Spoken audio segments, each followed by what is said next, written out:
Alhamdulillah, alhamdulillahilladzi binikmatihi tatimmus shalihat wa bihidayatihi wa taufiqihi na'malul a'malas shalihat.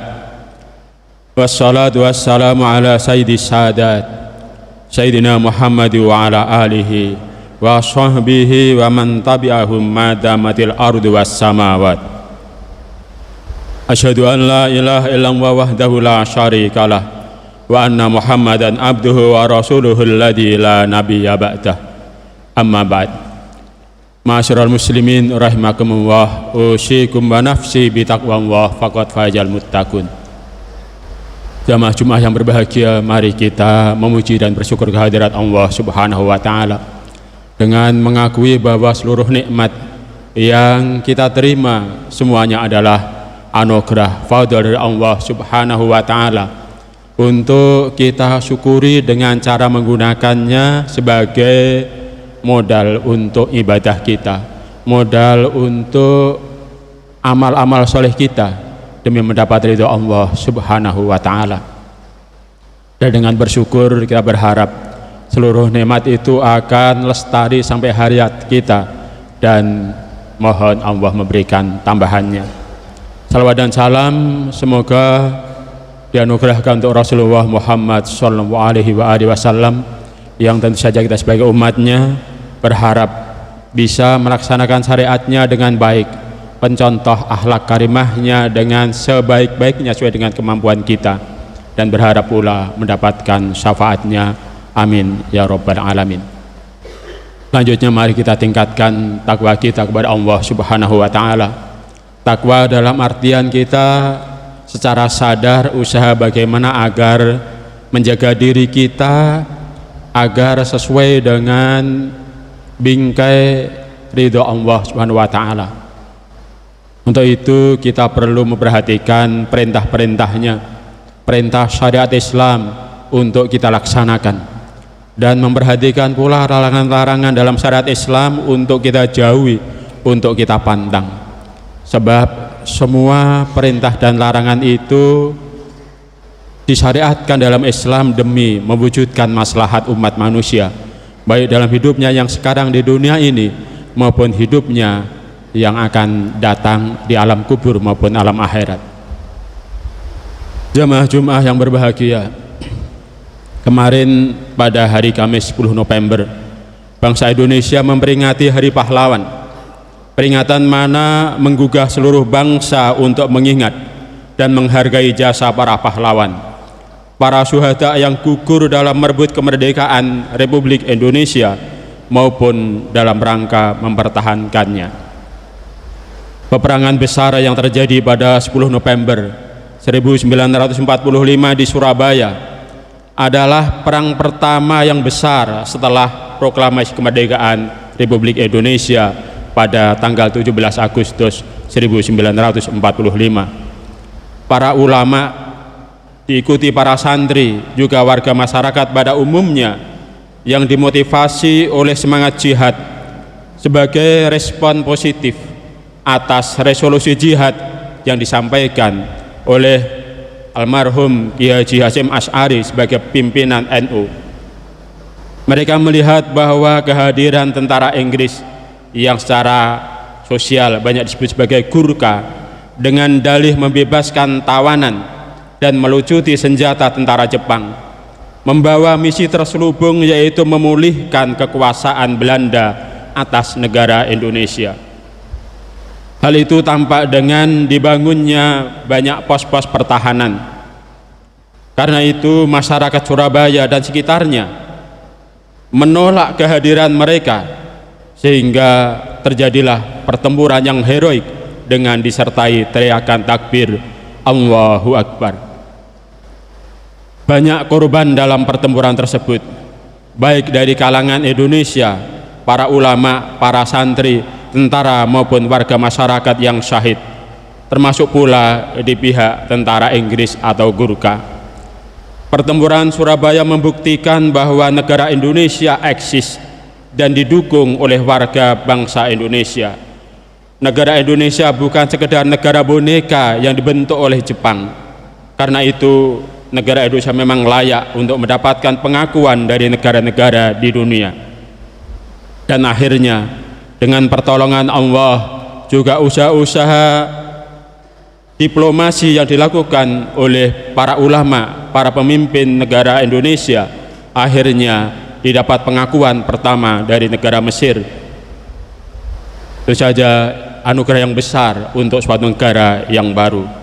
Pengakuan negara Mesir atas Indonesia diikuti oleh beberapa negara Islam yang lain, dan selanjutnya menjadi lebih banyak lagi. Jamaah Jum'ah yang berbahagia, terkait dengan jihad, mari kita cermati firman Allah dalam Al-Quran surat As-Saff ayat 10 sampai dengan 13. Allah berfirman, A'udzubillahi minasyaitonirrajim, Bismillahirrahmanirrahim. Ya ayyuhalladzina amanu hal adullukum ala tijaratin tunjikum min adabin alim tu'minuna billahi wa rasulihi wa tujahiduna fi sabilillahi bi amwalikum wa anfusikum dzalikum khairul lakum in kuntum ta'lamun yaghfir lakum dzunubakum wa yudkhilkum jannatin tajri min tahtihal anhar wa masakin thayyibatan fi jannati 'adn dzalikal fawzul 'adzim wa ukhra tuhibbunaha nasrum minallahi wa fathun qarib. Wahai orang-orang yang beriman, apakah akan aku tunjukkan kepadamu perdagangan yang menyelamatkan kamu dari siksa yang pedih, yaitu kamu semua beriman kepada Allah dan Rasul-Nya dan melakukan jihad fisabilillah dengan bermodalkan hartamu dan jiwamu. Itu lebih baik bagimu bila kamu benar-benar yakin Allah akan mengampuni dosa-dosamu dan memasukkan kamu semua di surga yang mengalir di bawahnya sungai-sungai, dan ada tempat-tempat yang baik di surga Aden. Itulah keberuntungan yang besar. Keberuntungan yang lain yaitu pertolongan Allah dan kemenangan yang dekat. Dari ayat ini dapat dipahami beberapa poin. Pertama, bahwa hidup manusia, khususnya bagi muslimin, itu laksana perdagangan.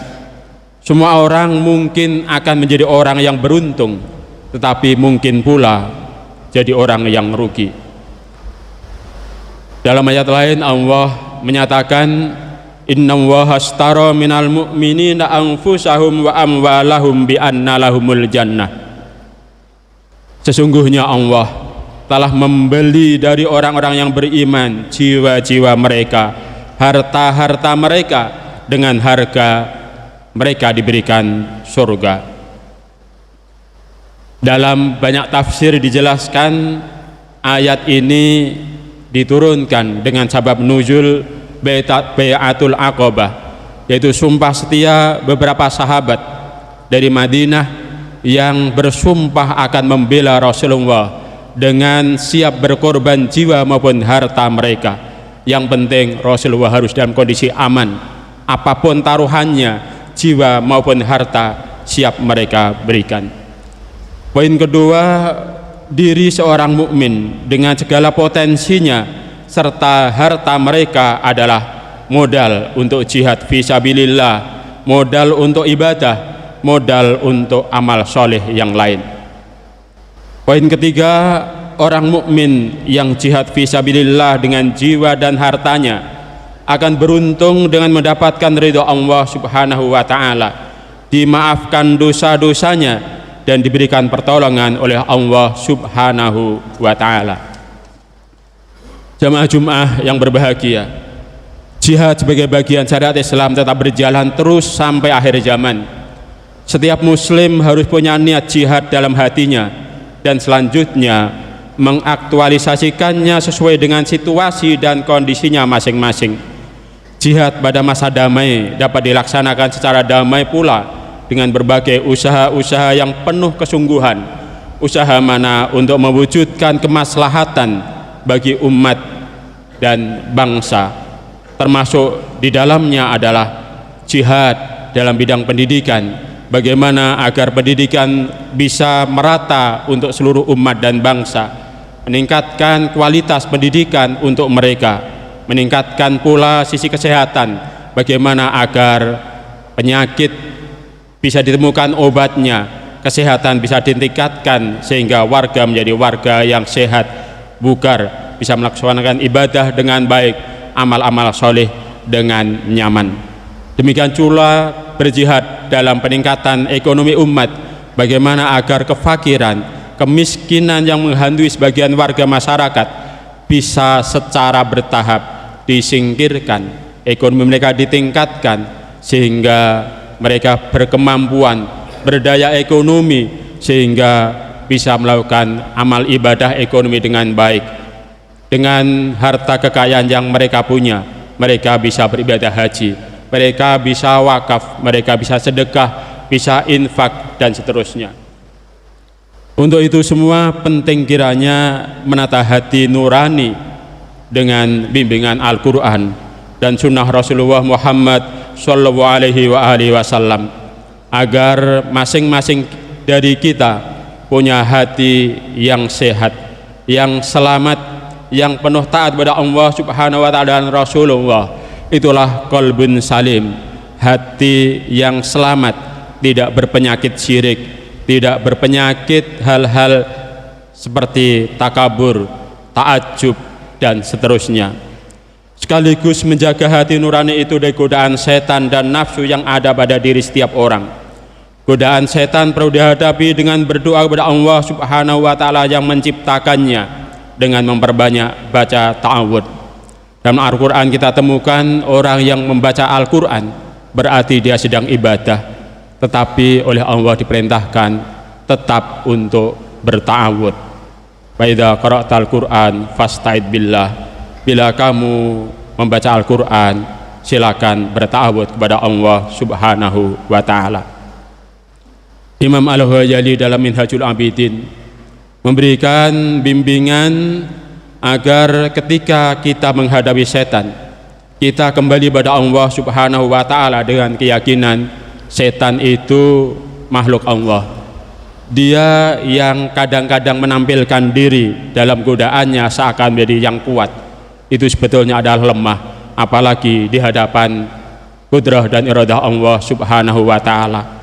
Simbolisasi sekedar gambaran, Al-Ghazali menggambarkan setan itu bagaikan anjing.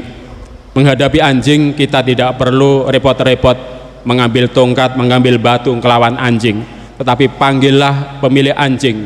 Anjing itu akan menurut pada pemiliknya. Ketika disuruh pulang, dia akan pulang. Suruh mundur, dia juga akan mundur.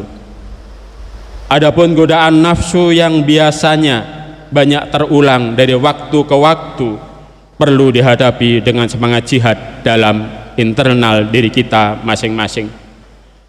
Itulah yang diingatkan oleh Rasulullah Muhammad Sallallahu Alaihi Wasallam dalam salah satu hadisnya ketika beliau pulang dari pertempuran Uhud. Beliau bersabda, raja'na minal jihadil asghar ilal jihadil akbar, jihadun nafs. Kita baru saja pulang dari jihad kecil untuk menuju jihad yang lebih besar, yaitu jihad melawan nafsu yang ada pada diri sendiri. Pada redaksi riwayat lain, para sahabat bertanya, wa mal jihadul akbar, apa itu jihad besar? Rasul menjawab, mujahadatul abdi hawahu. Jihad besar adalah usaha maksimal sekuat-kuatnya yang dilakukan oleh seorang hamba untuk melawan hawa nafsunya masing-masing. Hawa nafsu disebut hawa karena dia itu laksana turun. Melakukan hawa nafsu, melakukan menuruti nafsu itu memang seakan mudah dan ringan, meskipun semua tahu bahwa memperturutkan nafsu akan membawa resiko besar dalam kehidupan ini. Jamaah Jum'ah yang berbahagia, jihad melawan nafsu disebut sebagai jihad akbar karena setiap orang membawa nafsunya masing-masing. Nafsu itu membisikkan hal yang buruk seperti menolak ibadah sholat, puasa, dan seterusnya, atau malas-malasan saat melakukannya. Demikian juga untuk amal soleh. Tetapi pada saat yang sama nafsu menyemangati orang untuk berbuat maksiat dan memberikan berbagai alasan yang menjadikannya seakan-akan maksiat tersebut adalah hal yang baik, hal yang menyenangkan. Dalam qasidah Al-Burdah, nafsu digambarkan laksana balita yang menyusu, tetapi bila disapih nafsu itu akan mengikuti, padahal ketika tidak disapih seorang balita akan terus-menerus minta agar dituruti untuk tetap menyusu. Wan nafsu katifli in tuhmilhu ala sabbil ala hubbir radai wa in taftimhu yanfatim. Nafsu itu laksana balita, bila kau biarkan maka balita itu akan tumbuh dengan tetap menyukai menyusu, tetapi bila memang kau menyapihnya maka balita itu akan menerima pula disapih dan terbiasa. Demikian khutbah pendek ini, semoga memberi manfaat, semoga Allah memberi maunah kita semua agar berhasil menjaga hati nurani kita dari godaan setan dan nafsu, sehingga hati kita menjadi hati yang salim, yang penuh dengan iman dan takwa, sehingga kita berpredikat muslim yang saleh, muslimah yang salihah. Amin ya rabbal alamin. Aqulu qawli hadza wa astaghfirullahal azim fastaghfiruh innahu wal ghafurur rahim.